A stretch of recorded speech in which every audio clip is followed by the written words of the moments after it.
Hai,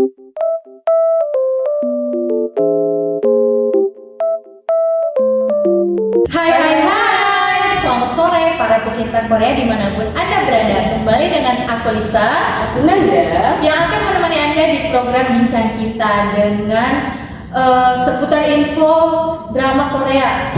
bukan drama sih guys, lebih tepatnya film. Oh iya, lebih ke film nggak sih? Film Oke. yang lagi booming-boomingnya nih. Katanya sih kata orang Indonesia ini horor versi Korea, tapi horornya dia nggak kayak kita dapat hantu yang wajahnya seram.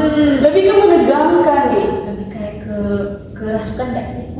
Betul. Nah tapi kita nggak cuma berdua nih, kita ditemani di samping kita ada 3 orang yang sudah nonton film Exuma dan mungkin bakal mungkin mengungkapkan perasaannya sudah menonton film itu. Mungkin kita bisa perkenalkan diri dulu sebelum ke pembahasan selanjutnya. Annyeong. Gue Lina, Anissa, aku ini. Katanya 3 teman kami ini sudah menonton semalam. Lambat banget gak sih Lisa?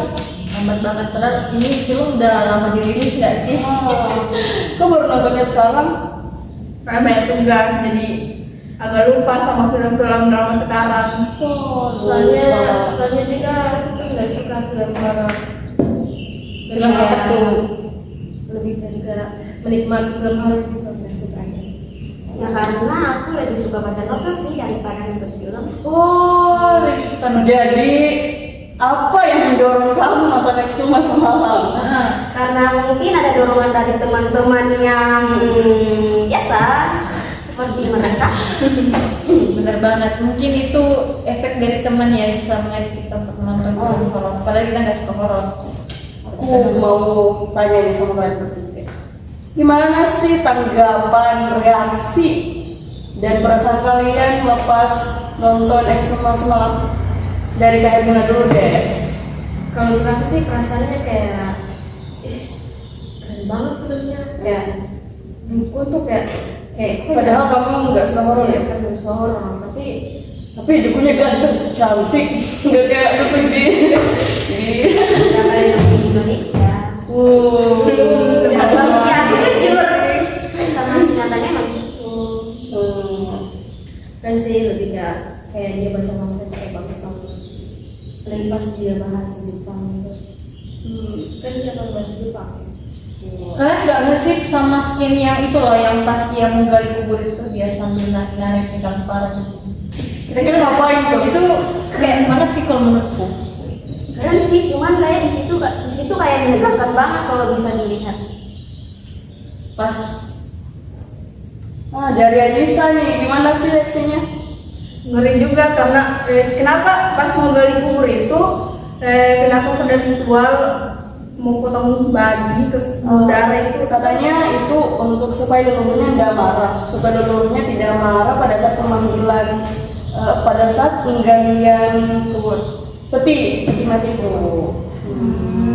lebih ke gimana sih, kayak ritual, menjalankan ritual untuk setannya tuh minta perizinan dulu sebelum menggali peti itu gitu loh setan. Tapi ngomong-ngomong, dukunnya ganteng ya guys, cantik lagi. Iya. Siapa sih namanya? Aku tahu cuma 2 tuh, yang perempuan Kim Go Eun sama Lee Do Hyun. Yang aku tahu sih dukun yang orang tua itu dukun bukan sih? Dia tuh lebih ke yang ada tanah Tuan Kim Tam. itu yang anu tanah gitu yang lihat tanah ini tanah bagus atau biksu mungkin bukan Jadi kalau kita mau bangun rumah boleh dipanggil dia. dia tuh kayak maksudnya dia tahu tanahnya bagus atau tanahnya itu jahat kayak waktu yang di bukit itu kan dia pegangnya itu tanahnya ini tanahnya nggak enak banget jahat banget terlalu supernatural. Ada nih, scene yang paling bikin saya suka banget, yang scene pas ada ular itu.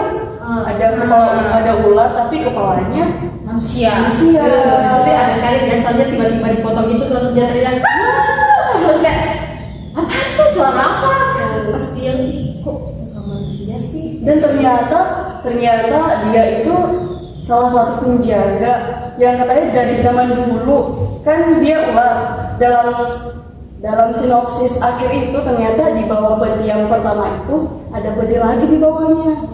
Dan model peti itu Vertikal. di kuburannya kan tuh begini, tapi dia kan kuburannya manjang gini, jadi kayak kuburan apa nih, manusia apa bukan? Kayak Ternyata dia siluman. baru kan Bukan udah di kayak udah dikunci, tapi dia lewat atas kan waktu di itu di rumahnya di apa sih itu biksu apa tuh namanya kuil. yang dinamakan dengan kuburan ganda, guys. Dan katanya dalam kuburan ganda yang paling bawah itu ada yang namanya apa sih? Pasar besi, pasar bumi. Pasar besi, Pasar Tahu besi. pasang habis sih kayaknya. Itu katanya digunakan untuk apa ya? Untuk menghindar, untuk Kayaknya untuk menekan sih supaya dia nggak keluar. nggak keluar sih apa ya? Lupa sih. Soalnya kita tidak terlalu serius nonton karena Kamu udah serius nonton ya? Aku sih serius. belum mendengarkan, jadi tidak terlalu fokus di. Tahu nggak reaksi teman saya yang satu ini? Katanya dia nggak takut tapi Dia tuh kan tinggi, tiba-tiba dia muncul di belakang itu kayak harus di belakang. Kayak Tapi filmnya asli sih, menyenangkan banget sih filmnya. Iya. rating nih. apalagi dia tulis. 1/10 berapa?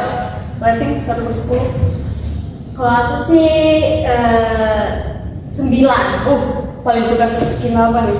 Yang Aku skin tuh apa? paling suka yang skin itu waktu dia menari, bukan menari sih, kayak pacamangka itu kan, ritual sama yang apa tuh ya, yang pas itu yang itu bapak kan yang gali kubur kan, dia suka kan pergi sendiri gitu, Kenapa dia harus sendiri? kenapa harus sendiri tuh, kayak jadi kayak Padahal jadi kita udah Pak, kamu sudah tua Pak. kamu pulang aja gitu. Pulang aja. Ya, pas dia gali itu takut itu kayak terus muncul di belakang. Terus pas dia gali itu kan dia udah dapat tuh yang murah itu kan, terus itu kan kaget dia, tapi dia tiba-tiba harus tutup lagi. Dan untungnya pas di episode terakhir nih guys, di episode terakhir dia sudah baca keempat elemen itu. Ternyata ada 4 elemen yang saling bertentangan yang nantinya akan membunuh apa sih? Sang Membunuh monster. sang monster itu. Itu kan apa ya? Apa ya? Bukannya prajurit Jepang kan? Bisa banget sih sebenarnya kalau dilihat dari ceritanya, karena dia kan pasang Mati. gitu. Nah, kira-kira dari film yang kalian nonton nih, ada nggak sih scene yang bikin kalian bertanya-tanya, kenapa sih ini film? Apa sih maksudnya ini film? Gitu loh. Kenapa sih? Kan awalnya cuma pergi ke Amerika untuk melayani satu klien, tapi kenapa sampai harus berurusan dengan satu iblis ini? Kira-kira tanggapan kalian gimana? Kalau teman-teman sih kayak kok bisa gitu ya? Ada kuburan. Padahal kan Kim Waris sudah bilang, aku tidak ingin bermain-main dengan ini, jadi untuk ini. Tapi emang dasarnya aja kelakuannya tuh kayak mau menyelesaikan. Karena dia kan juga pasti penasaran kan apa sih sebenarnya di kuburan ini kenapa bisa. Nah, Kenapa makanya dia itu bentuknya mencari kenapa. juga? Ternyata kuburan itu kuburan ganda. Itu mungkin yang bikin kayak kuncinya ada di situ ya, karena ada kuburan ganda itu. Itu juga bodoh banget tuh si bapak-bapak nyuri kan nyuri segala, tadi mau nyuri segala, akhirnya kan itu setannya kan keluar, kasihan tuh yang menyelamatkan Di scene awal itu, di scene awal ternyata ada adegan yang si bapak-bapak itu, bapak menggali kubur kan?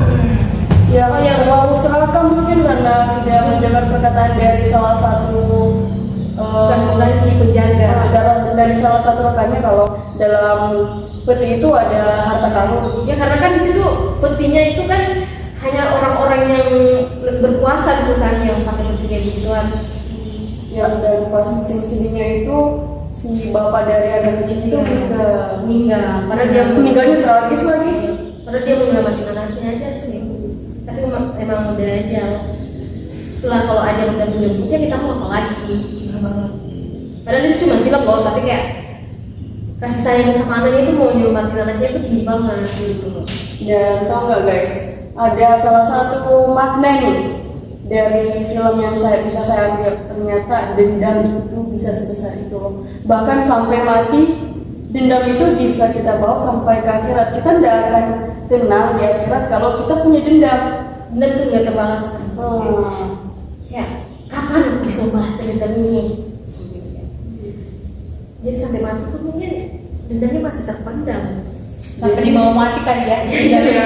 Sampai parah cuma kamu kalau dendam sama aku jangan dibawa mati ya. Dibawa ke anu aja ke Jepang, ke Korea. Aduh, di Korea. Korea aja sih. Atau di Thailand itu pernah. Ada apa sih di Thailand? Ada.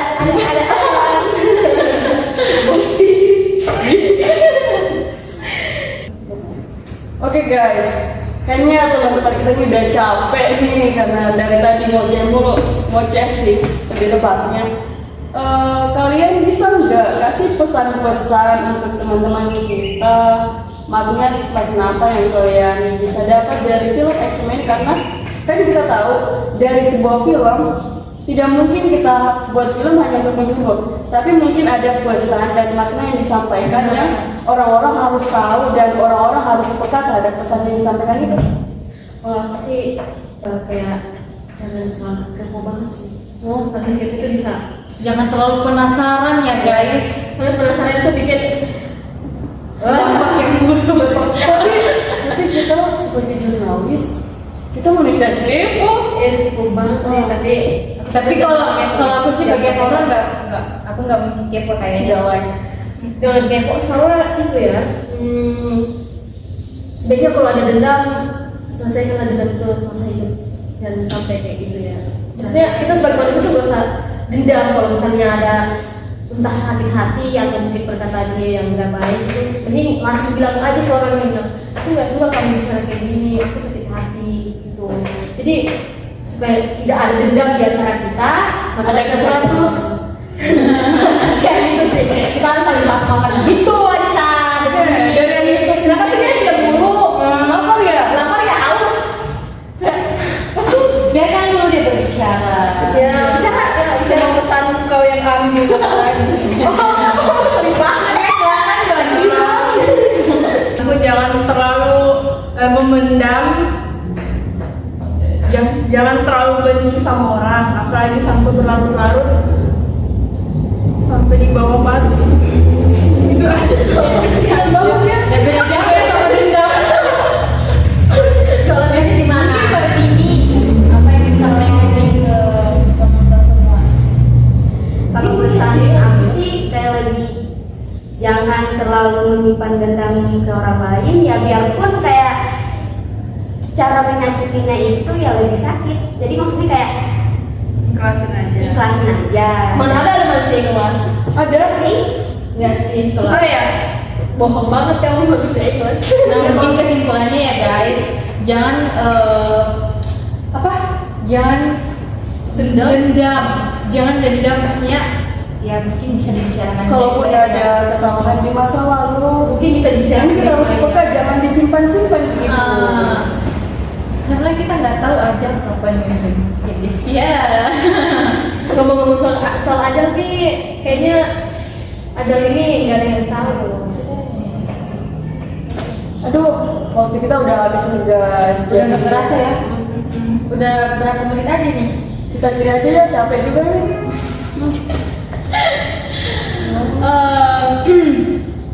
Mohon maaf, mungkin ada salah kata mungkin dari kita berlima.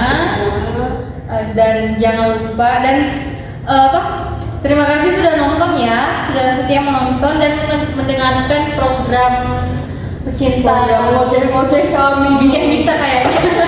Ngoceh kita sih kayak lebih ngoceh. Ngoceh-ngoceh Bener nggak sih? Lebih kayak dendam. Kita tuh kayak kita cuma sampaikan perasaan kita selama nonton semua itu guys. Mungkin saya Lisa Dan saya Nanda. pamit undur diri dan Bye-bye. sampai jumpa.